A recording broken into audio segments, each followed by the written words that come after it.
Welcome to Healthcare 12th class. Today we will start Unit 2nd, Sterilization and Disinfection. Under this we will discuss Session 2nd, Care of Articles. Under second session, the articles about which we are going to discuss, they are rubber goods. The rubber goods is common use are air cushion, Macintosh, hot water bottle, catheter, gloves and rubber bands. Rubber के जो भी articles हम commonly hospital में use करते हैं वो है हमारे air cushion, mackintosh, hot water bottle, catheter, gloves and rubber bands. The GDA should make all the efforts to prolong the life of rubber goods. Rubber goods को लंबे समय तक अच्छी कंडीशन में रखने के लिए जीडीए को आर्टिकल्स की केयर करनी चाहिए. Natural and synthetic rubbers deteriorate with age, exposure to heat, light, moisture and by chemical. Natural and synthetic जो भी हमारे रबर आर्टिकल्स है उनकी जो लाइफ ड्यूरेशन है वो डिपेंड करती है exposure to heat, light, moisture and chemicals. They should not be creased or fold. Never use any pin to fix rubber goods in any place. Rubber के जो articles हैं उनको फोल्ड करके नहीं रखना है और ना ही उन्हें पिन अप करना है. Next we will discuss all the rubber goods in detail.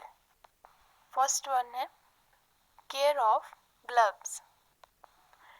After removing from the hands they are washed with soap and cold water. Gloves को हाथों से निकालकर उन्हें साबुन और ठंडे पानी से धोना है. Rinse well with water both inside and outside as describe above. Gloves की दोनों साइड्स, अंदर और बाहर की साइड्स को अच्छे से पानी से धोना है. Hang them to dry. When the outside is dried, turn inside out and dry. सुखाने के लिए टांग दें और जब बाहर की साइड से सूख जाए तब अंदर की साइड को बाहर करना है और उसे भी सुखाना है. When both sides are dried, they are powdered inside and outside in pairs of the same size, right and left glove in the glove wrapper. जब ग्लव्स की दोनों साइड्स अच्छे से सूख जाएं, तब अंदर और बाहर पाउडर लगाएं और सेम साइज के पेयर के राइट और लेफ्ट ग्लव को ग्लव्स रैपर में डालकर रख दें. नेक्स्ट हम डिस्कस करेंगे क्लीनिंग ऑफ रबर मैकिंटोश. जो हमारा मैकिंटोश है उसे हमने कैसे क्लीन करना है. तो मैकिंटोश हम जब पेशेंट की बेडिंग करते हैं तब ड्रॉ शीट के साथ हम उसे स्प्रेड करते हैं to prevent linen to be soiled. So first one, spread the mackintosh on a table और a flat surface and wet it with लेकर साबुन और पानी से रब करें. Next, turn the other side and repeat the process above. Mackintosh की दूसरी side बदलें और सेम प्रक्रिया दोहराएं. Wash both surfaces under running water. Mackintosh की दोनों सतहों को रनिंग वाटर में धोएं. फॉर डिसइंफेक्शन यूज लाइजोल और डेटॉल. डिसइंफेक्शन यानी कीटाणु मुक्त करने के लिए लाइजोल और डेटॉल का इस्तेमाल करें. Next article that is care of rubber tube. इसमें हम डिस्कस करेंगे कि पेशेंट की केयर के लिए जो भी हम रबर की ट्यूब्स यूज करते हैं जैसे एनजी ट्यूब, कैथेटर एटसेट्रा, तो उनकी केयर हमने कैसे करनी है. After use wash rubber tube under running water holding the eye and upward and allowing a water to run through. Rubber tube को यूज करने के बाद पानी से धोएं। ट्यूब को ऊपर से पकड़ें और पानी के बहाव को ऊपर से नीचे तक आने दें। Next, clean them with soap and warm water to remove the dust and grease. Rubber tubes को गर्म पानी और साबुन से धोएं ताकि डर्ट आसानी से निकल जाए। Wash them again under running water. पानी में फिर से अच्छे से धोएं और सुखा लें। Next, when dried, powder and store them in airtight container. सूखने के बाद पाउडर लगाकर एयरटाइट कंटेनर में डालकर रख दें। Next articles, cleaning of the air cushion, rubber beds, hot water bottle and ice caps. So first point, to clean the air cushion and air beds, do not pour water into them. Air cushion और air beds को साफ करने के लिए उसमें पानी ना डालें। Next, it is sufficient to clean the out during cleaning it should be filled with air. It should not be filled with air. इन आर्टिकल्स को बाहर से ही साफ करना काफ़ी होता है और जब साफ करें तो आर्टिकल के अंदर हवा नहीं होनी चाहिए, क्योंकि जब प्रेशर लगता है जो हम साफ करने के लिए उस पर फोर्स अप्लाई करते हैं, तब कई बार जो रबर गुड्स है उनमें क्रैक्स आने का खतरा रहता है। They should be inflated to prevent the two surfaces to come in contact with each other. साफ करने के बाद आर्टिकल्स में थोड़ी मात्रा में हवा भरकर रखनी चाहिए ताकि रबर आर्टिकल्स की दोनों सतह आपस में ना चिपकें। Next, in case of hot water bottle and ice caps, empty the contents immediately after use, wash and dry. Hot water bottle और ice caps को यूज करने की तुरंत बाद उन्हें खाली करें और सुखाकर रख लें। The ice bags which cannot be hanged are dried with a piece of cloth. Ice caps जिन्हें हम हैंग करके नहीं सुखा सकते, उन्हें कपड़े से सुखा लें। Next articles, care of bed pans, urinals, kidney trays and sputum cups. First one, empty the bed pan into a laboratory pan. सबसे पहले बेड पैन को लेबोरेटरी पैन में खाली कर लें।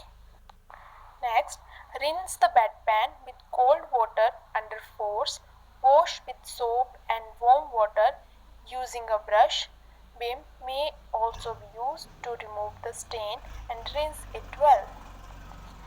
बेडपैन को ठंडे पानी से साफ करें, देन ब्रश का इस्तेमाल करके साबुन और गर्म पानी से धोएं। Next, to disinfect the bedpan, soak them in Lysol 1:40 for 1 hour or they are sterilized in bedpan sterilizer.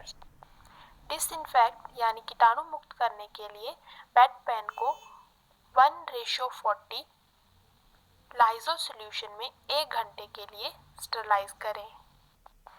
बेडपैन्स may be placed in direct sunlight for few hours. बेडपैन्स को साफ करने के बाद डायरेक्ट सनलाइट में कुछ घंटों के लिए रख दें सूखने के लिए। The last articles, care of sharp instruments.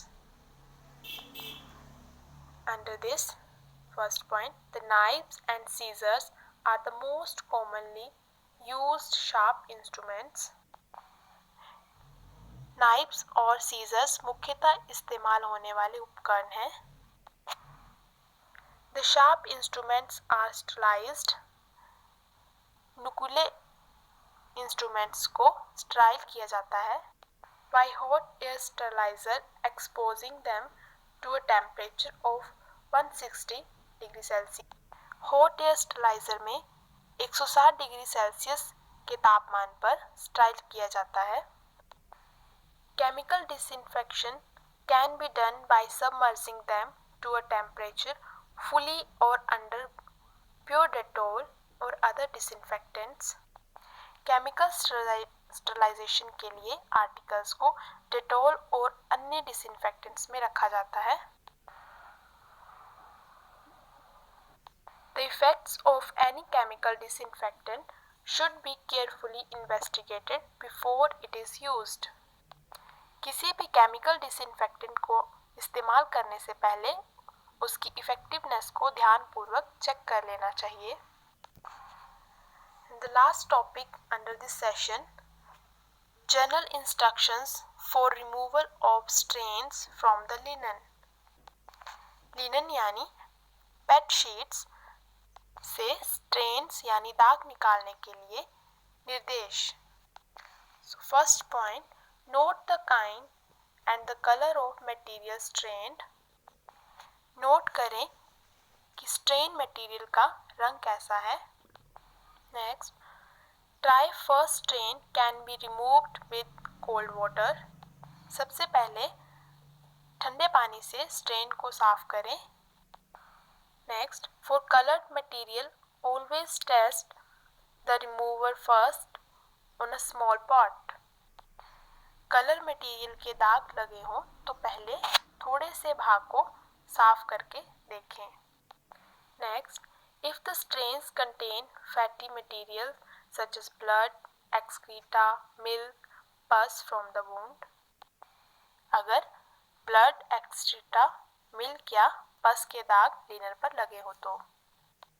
Next, any stain of medicine may be treated by water or methylated spirit।